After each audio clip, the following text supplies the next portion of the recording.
मेरे प्यारे दोस्तों, प्यारे जीव हंसों, परमात्मा की प्यारी आत्माओं, आज मैं जो आपके सामने टॉपिक क्लियर करने जा रहा हूँ वो कबीर साहब का शब्द है जो गुरु ग्रंथ साहब पेज नंबर 343 में साफ तौर से लिखा गया है, जिसको आप कोई एप्लीकेशन गुरु ग्रंथ साहब के नाम पे डाउनलोड करके देख सकते हो, या फिर मैं फ़ोटो भी शेयर कर रहा हूँ, आप उसमें भी पढ़ सकते हो, या आप गूगल में भी सर्च कर सकते हो। तो दोस्तों, जो वाणी मैं बताने जा रहा हूँ उस वाणी का कहने का असली मकसद है 52 अक्षरों से इस जीव आत्मा को अलग करना है। 52 अक्षरों को पैदा करने वाली ये आत्मा, ये जीवात्मा उसमें ही उलझ गई है और उसके द्वारा ही मुक्ति की आस लगा के बैठी है। इसलिए कबीर साहब को ये शब्द बोलना पड़ा। आपने इसको ध्यान से विवेक लगा के समझना है दोस्तों। तो क्या कहती है वाणी? 52 अक्षर जोरे आन, सक्या न अक्षर एक पछान। कबीर साहब कहना चाहते हैं कि जितने भी नाना पंथ, नाना प्रकार के मत मतांतर, जितने भी नाना प्रकार के गुरु जो पूरे दुनिया में प्रचार करते हैं अपने अपने पंथों का, वो बताते तो यही है कि परमात्मा एक है, परमात्मा एक है, सबका वही एक है। लेकिन हर गुरु किसी ना किसी फोटो को, किसी ना किसी अपने इष्ट देव को, किसी ना किसी अपने गुरु को परमात्मा घोषित करने में लगा है। और सब कुछ बताने के बाद आपको क्या दे दिया जाता है? एक नाम दे दिया जाता है सिमरन करने के लिए। क्योंकि ऐसा कोई गुरु नहीं है जो आपको बिना नाम सिमरन करवाए, जो आपको अपना शिष्य बनाए। कोई ना कोई नाम वो आपको देगा ही देगा, चाहे कोई ज्ञान दे, चाहे कोई नाम दे। मतलब कि आपकी बुद्धि को अपनी बुद्धि के लेवल में पहुंचाने के लिए वो एक ऐसी चीज देता है जिसको हम नामदान कहते हैं। चाहे वो कोई वस्तु दिखा दे, जैसे कई संत क्या करते हैं, जो आपको नामदान के नाम पे आपको एक वस्तु दिखा देते हैं और कहते हैं कि देखो, हमने कोई नाम नहीं दिया, कोई हमने शब्द नहीं दिया, हमने तो सीधे परमात्मा ही दे दिया। क्या होता है वो जाल? वो है ब्रह्म का जाल, निराकार का जाल। वो संत आपको दोनों हाथ ऐसे आमने सामने करके दोनों हाथों के बीच में एक निराकार तत्व को लखा देते हैं, जो आकाश तत्व होता है असल में। जो आपके दोनों हाथों के बीच में जो गैप है, वो गैप दिखा के पूछते हैं, कहते हैं कि इन दोनों हाथों के बीच में आपको कुछ दिख रहा है? तो जीव कहता है नहीं। तो वो कहते हैं जो चीज नहीं दिख रही है, वैक्यूम, वही परमात्मा है। वही परमात्मा है जिसको कोई काट नहीं सकता, कोई जला नहीं सकता, कोई बुझा नहीं सकता, कोई इसको खंडित नहीं कर सकता। ये एक रस एक सार है, ये हर जगह है। ऐसा नहीं है कि ये दिल्ली में नहीं है, कि ये पंजाब में है, कि ये अमेरिका में नहीं है, ये इटली में है। ये हर जगह व्याप्त है। सारा ब्रह्मांड इसी तत्व के अंदर है, जो आंखों से दिखता नहीं है, केवल गुरु के द्वारा दिखाई देता है। दोस्तों, इसी ब्रह्म को कबीर साहब ने बोला है कि प्रथमे भूला ब्रह्म अखंडित, झाई आपन मानी। कबीर साहब ने ब्रह्म ज्ञान को कभी सत्य ज्ञान नहीं बोला।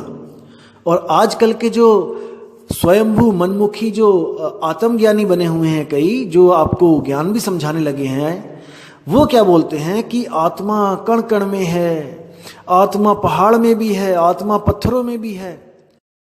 अब आप इनके बुद्धि के लेवल को परख सकते हो कि ये कितनी बुद्धि है इनके पास, कितने ज्ञानी हैं ये, जो पत्थर में भी आत्मा का वास बताते हैं। और कबीर साहब ने क्या बोला? पाथर पूजे हरि मिले तुम्हें पूजू पहाड़। उस पत्थर में वो जड़ है, उसमें आत्मा का वास नहीं है। आप जड़ नहीं हो, आप में आत्मा का वास है। आप चेतन हो। आप इतने चेतन हो कि आपका जो जड़ शरीर है वो भी चेतन लग रहा है, दिख रहा है, चल रहा है, खा रहा है, पी रहा है।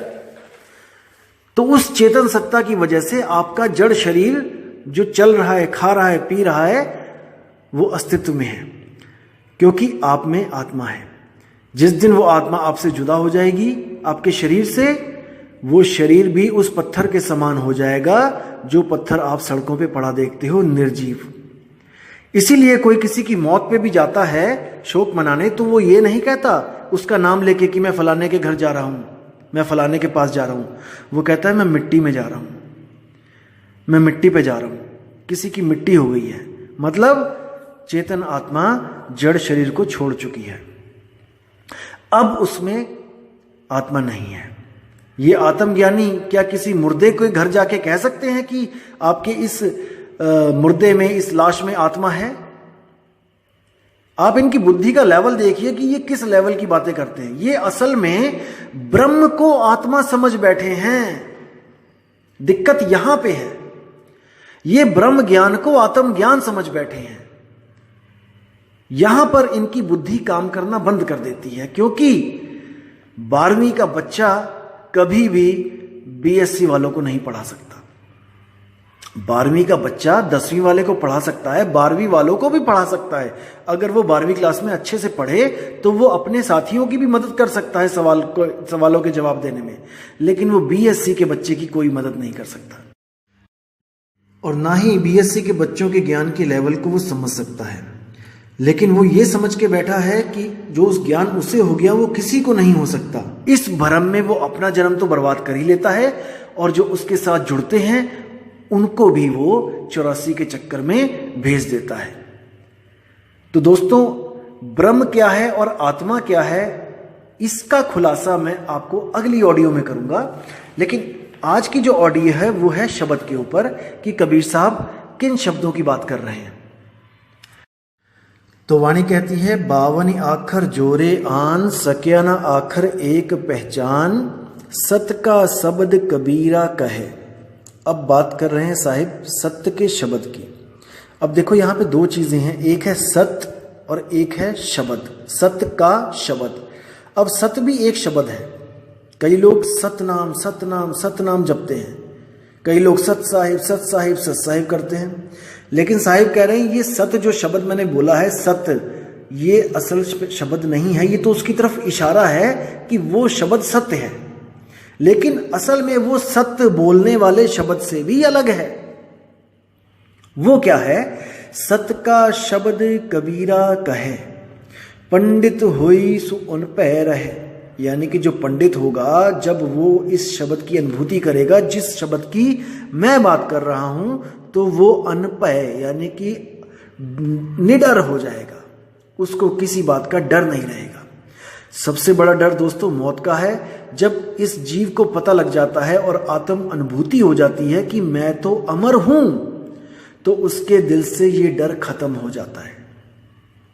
इसको ध्यान से समझ लो, ध्यान से दिमाग में बैठा लो कि वो शब्द प्राप्त होते ही जीव निडर हो जाता है, उसे किसी बात का डर नहीं रहता।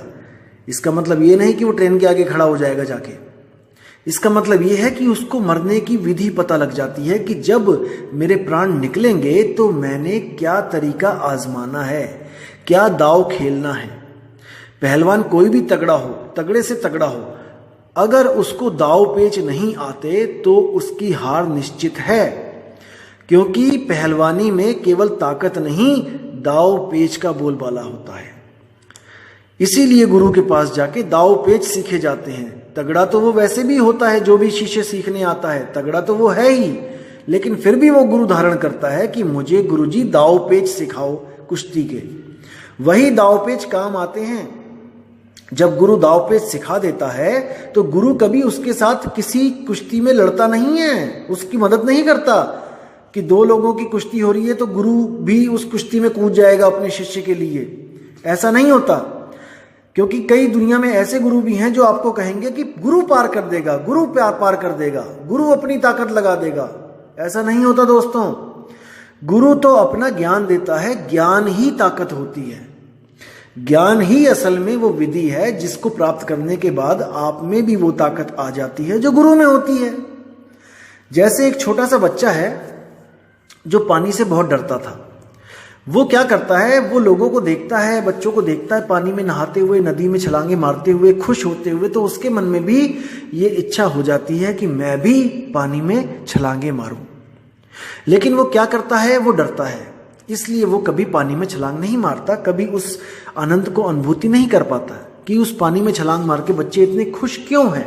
वो देखता तो है कि बच्चे खुश हैं, लेकिन वो समझ नहीं सकता, उसको महसूस नहीं कर सकता कि किस प्रकार की खुशी बच्चों को मिल रही है। तो एक दिन वो क्या करता है, वो अपने पिताजी से कहता है कि पिताजी मैं भी नदी में छलांग मार के आनंद लेना चाहता हूं, क्योंकि मैं देखा है कि जो भी नदी में कूदता है वो बचाओ बचाओ करता है, चिल्लाता है, यानी कि नदी में कूद के किसी को आनंद नहीं मिलता। वो डरते हैं, वो चिल्लाते हैं, चीखते हैं, लेकिन जाने क्यों मेरे दो दोस्त हैं, ये जो मेरे बच्चे दोस्त हैं, ये नदी में छलांगे मार के बचाओ बचाओ नहीं करते, ये खुशी से आनंद से वोर विभोर हो जाते हैं। ऐसी क्या चीज है इनके पास। तब पिताजी उनको समझाते हैं बच्चे को कि बेटा उनके पास विधि है, उनके पास एक तरीका है जिसको तैराकी कहते हैं। असल में उन्होंने तैराकी सीखी है। तो बच्चा कहता है कि मुझे भी तैराकी सीखनी है, उसके लिए मुझे क्या करना पड़ेगा। तो पिताजी कहते हैं तुम्हें एक गुरु धारण करना पड़ेगा जो तुम्हें तैराकी सिखाएगा। तो बच्चा कहता है क्या उसके बाद मैं भी छलांगे मार सकता हूं नदी में। तो पिताजी कहते हैं बिल्कुल। तो बच्चा गुरुजी के पास जाता है और वो उस स्कूल में एडमिशन ले लेता है। तो गुरु बच्चे को तैरना सिखाते हैं पानी में, पहले स्विमिंग पूल में सिखाते हैं, और बच्चा शुरू में डरता है, लेकिन एक दिन डरता है, 2 दिन डरता है, हाथ पैर मारता है, तीसरे दिन चौथे दिन करते करते वो 1 हफ्ते में इस लायक हो जाता है कि वो अपना वजन पानी पे बैलेंस कर सके, अपने आप को पानी की सतह पे रोक सके। इसी तरह सीखते सीखते जब गुरु देखता है कि ये स्विमिंग पूल में अच्छी तरह तैर सकता है तो उसको अगले दिन नदी में लेके जाता है। बच्चा डरता है क्योंकि नदी में कूदते हुए उसको थोड़ा सा झिझक महसूस होती है, क्योंकि आज तक कूदा नहीं होता है। लेकिन जैसे ही वो नदी में जाता है तो उसको क्या महसूस होता है कि अरे यहां पर भी बिल्कुल वैसे ही तैरना है जैसे स्विमिंग पूल में तैरता था, यानी कि यहाँ के पानी और वहां के पानी में कोई भेद नहीं है, और गहराई से मुझे कोई मतलब नहीं है क्योंकि मैंने तो ऊपर तैरना है, गहराई में तो जाना ही नहीं है। इस तरह गुरु उसको रोज नदी में ले जाता था और रोज तैरना सिखाता था और नदी पार करवाता था। एक दिन गुरु नहीं आए और लड़का नदी पे इंतजार कर रहा था कि गुरुजी आएंगे। तो उसने क्या विचार किया कि गुरुजी नहीं आए, कोई बात नहीं, मैं स्वयं से आज तैर लेता हूं, और वो तैर के नदी पार कर गया। दोस्तों ध्यान देने वाली बात यह है यहां पर कि वो गुरु के साथ तो तैरता ही था, अब वो गुरु के बिना भी तैर सकता था। इस बात को समझना है दोस्तों कि मैं क्या कहना चाह रहा हूं, मेरे भाव क्या हैं। मेरे कहने का यह मतलब है कि गुरु कोई देह नहीं है, कि आपका गुरु आपके साथ नहीं है तो आप पार नहीं कर पाओगे। गुरु शब्द है, गुरु ज्ञान है। जो ज्ञान उस गुरु ने अपने शिष्य को दिया था वो गुरु उस कला के रूप में उसके अंग संग है।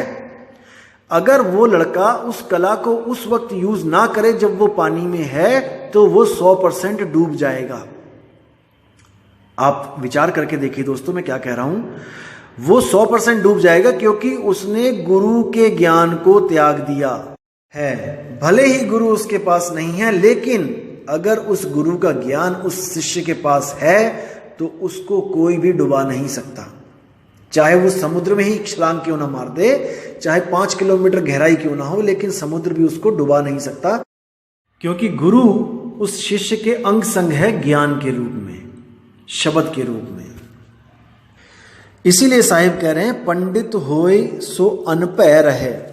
अगर कोई पंडित होगा, पंडित मतलब कोई ब्राह्मण नहीं, पंडित का मतलब जो ज्ञानवंत होगा, जो ज्ञानी होगा, जो ज्ञान को समझेगा, जो महसूस करेगा उस आत्म तत्व को, वो हमेशा के लिए अनभय यानी निर्भय हो जाएगा।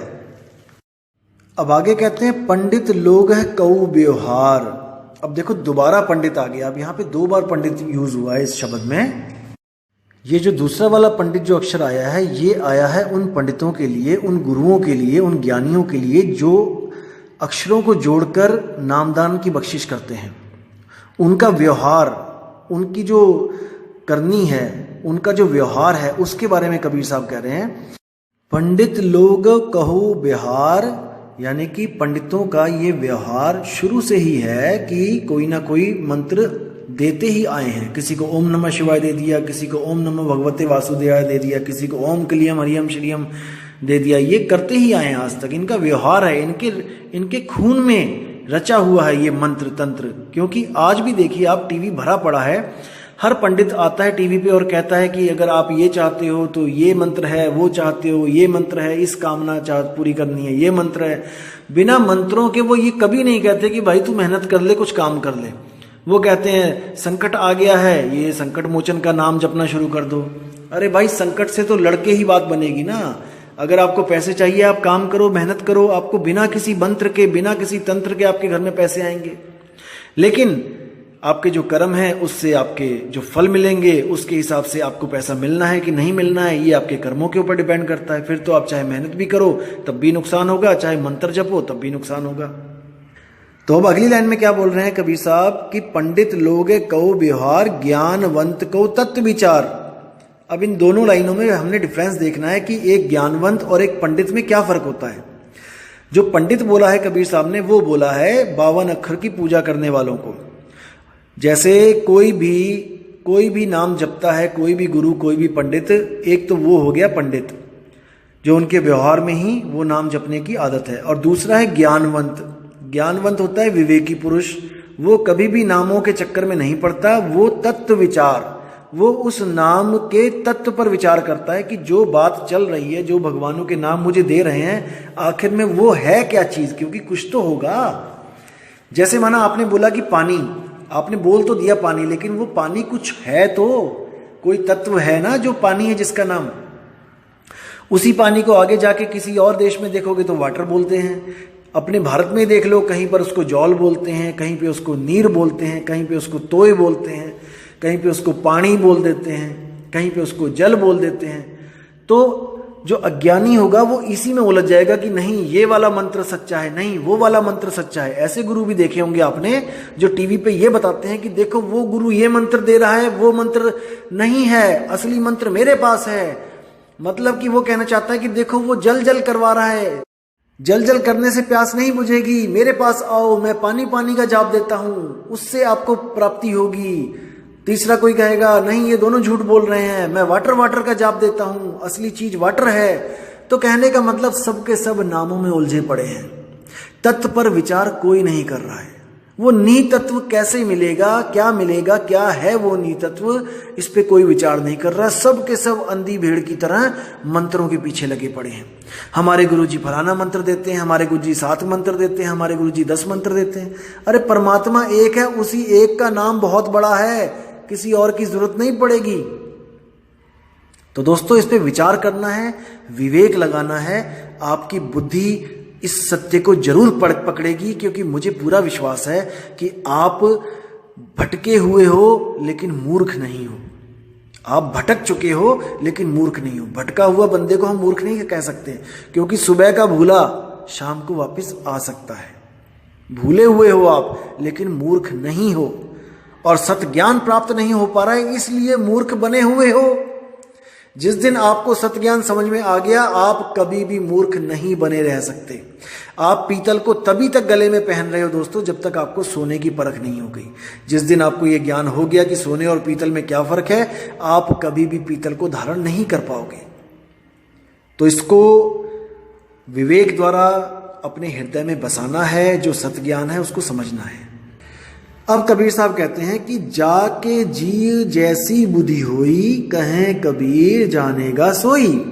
कि जो मैं शब्द बोल रहा हूं, जो मैं वाणियां बोल के गया हूं, जैसी जिसकी बुद्धि होगी वो मेरी वाणियों को उसी प्रकार से समझेगा।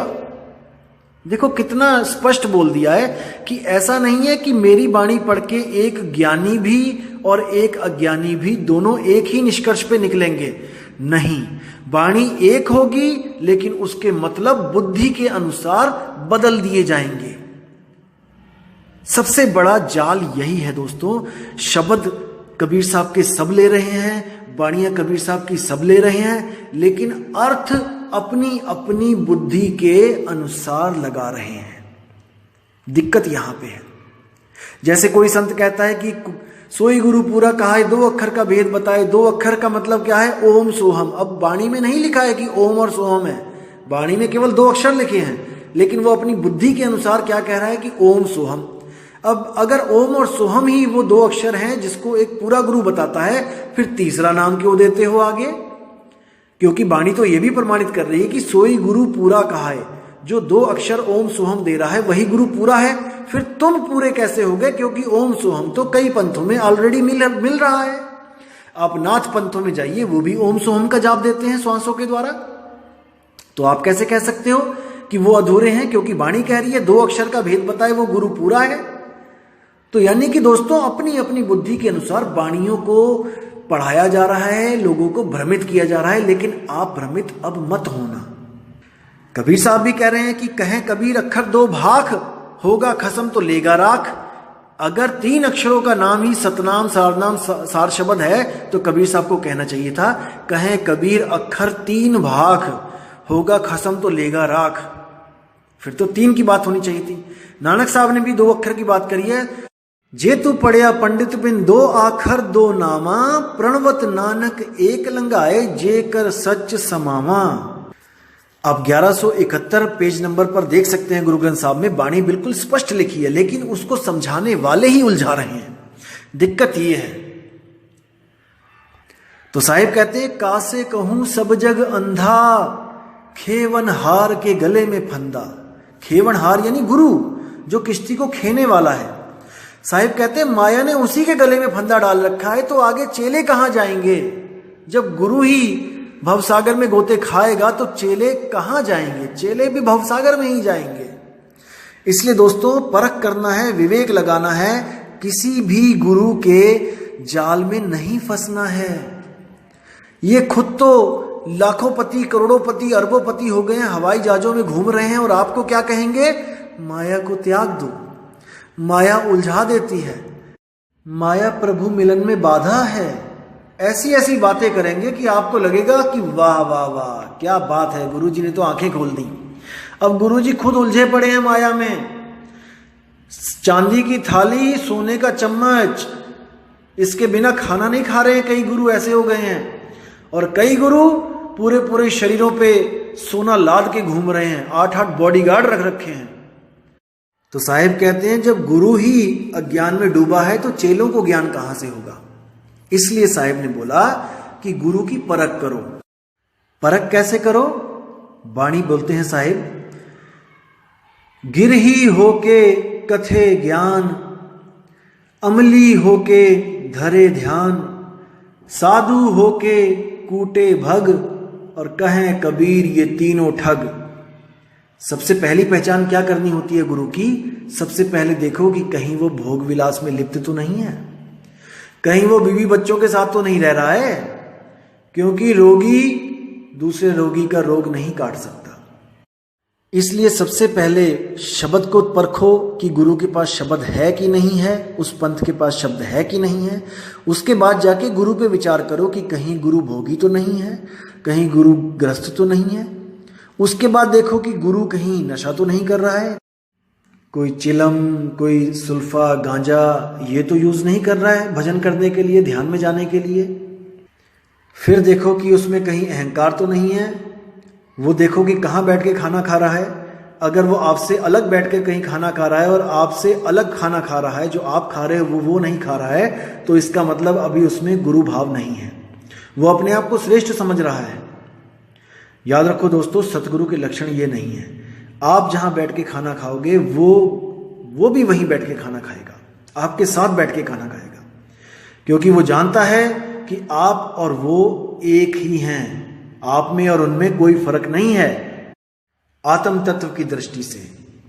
लेकिन वो अपना सब कुछ त्याग करके मानव हित, जीव हित के कल्याण में लगे हुए हैं, इसलिए वो हमेशा हमारे सम्माननीय हैं। हमेशा हमने उनको अपने सिर पर रखना है, गुरु जी को हमेशा उनकी आज्ञा में रहना है। कभी भी विश्वासघात के बारे में सोचना भी नहीं है, गुरुद्रोही होने का कभी सोचना भी नहीं है, क्योंकि जो कुछ प्राप्त होता है गुरु के द्वारा प्राप्त होता है। गुरुद्रोही तो जन्मों जन्मों तक नरक कुंड में वास करता है। तो दोस्तों, मैं इस ऑडियो को यहीं विश्राम देता हूं, और अगली ऑडियो में आपके लिए बनाऊंगा जिसमें मैं ब्रह्म और आत्मा इन दोनों में क्या फर्क है, क्यों कुछ लोग ब्रह्म ज्ञानी अपने आप को आत्मज्ञानी समझने लग जाते हैं, ये भ्रम मैं जल्दी ही दूर करूंगा। तब तक आप लोग इस वीडियो को सुने और इस पे विचार करें और अपने अंदर परमात्मा की उस शक्ति को महसूस करें जो सत्य और असत्य का निर्णय करती है, जिसको हम विवेक कहते हैं। तो इसी के साथ दोस्तों मुझे इजाजत दें और आपका दिन बहुत ही शुभ मंगलमय हो। साहिब बंदगी सतनाम। जय गुरु वैराग साहिब, जय गुरु मदन साहिब, जय जय सतगुरु बंदी छोड़ कबीर साहिब। साहिब बंदगी।